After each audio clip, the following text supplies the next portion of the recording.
Hey guys, Mike Hedlesky here, doing a short Q&A video. Going to try to pump out some more of these because I've got a trillion questions that I haven't answered, so everyone probably thinks I'm an asshole for not answering them. The first one, just what kind of supplements do I take? My opinion on this kind of stuff's changed over the years. I mean, certain things every functioning, just active human being should be taking, regardless of what their goals are. Just some kind of multivitamin, fish oil, there's about 1 trillion health benefits for that. If you're taking enough to activate dormant cancer cells and stuff, you need to read the label and stop taking that much. I know there's some studies that said some stuff about that. Every human on Earth's deficient in vitamin D. Everybody should be taking that. I think men and women, regardless of goals or anything, should be taking some amount of creatine as well. There's no negative side effects other than weight gain, and it's transient. It's just some cellular volumizing thing that kind of just happens for a couple weeks. You get used to it, and cellular volumination, just like the kind that creatine causes transiently for a short period of time, also increases protein synthesis for some reason. Again, a bunch of shit I'm not smart enough to understand, just things that I've read about. There's plenty of information out there on it.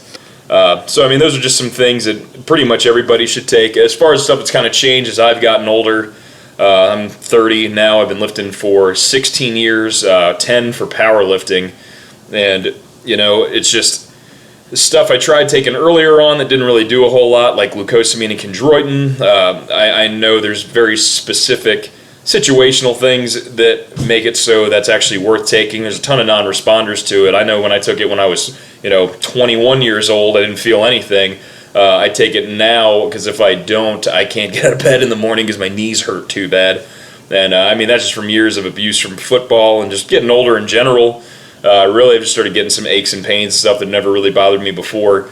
And I know it's just overuse from wear and tear over the years and just keeping some general maintenance on that. I definitely think I wasn't a responder before, but now I am.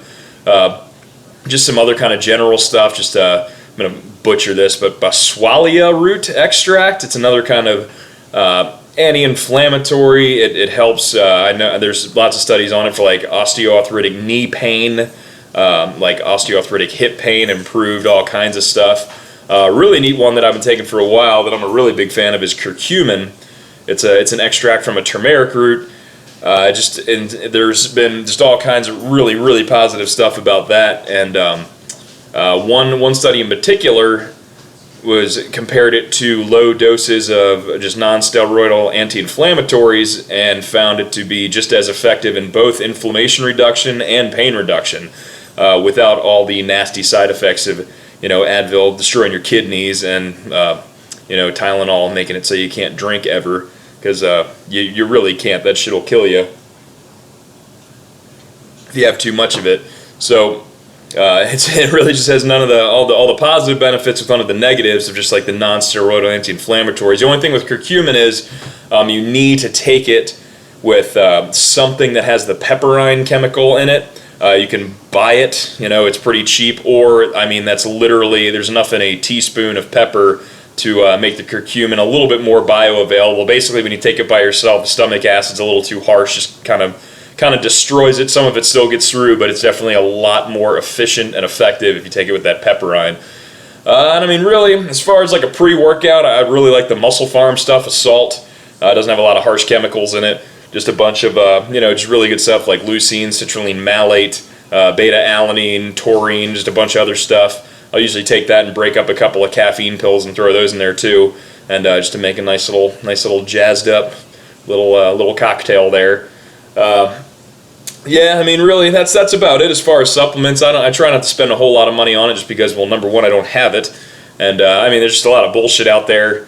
Just be careful with any of the pre-workout stuff, especially anything newer. I mean, they have to rip this stuff off the shelves and change the proprietary blend because it's, whoops, we made crystal meth in our bathtub, and yeah, so we call it DMAA, and basically the same thing as meth metabolites and stuff.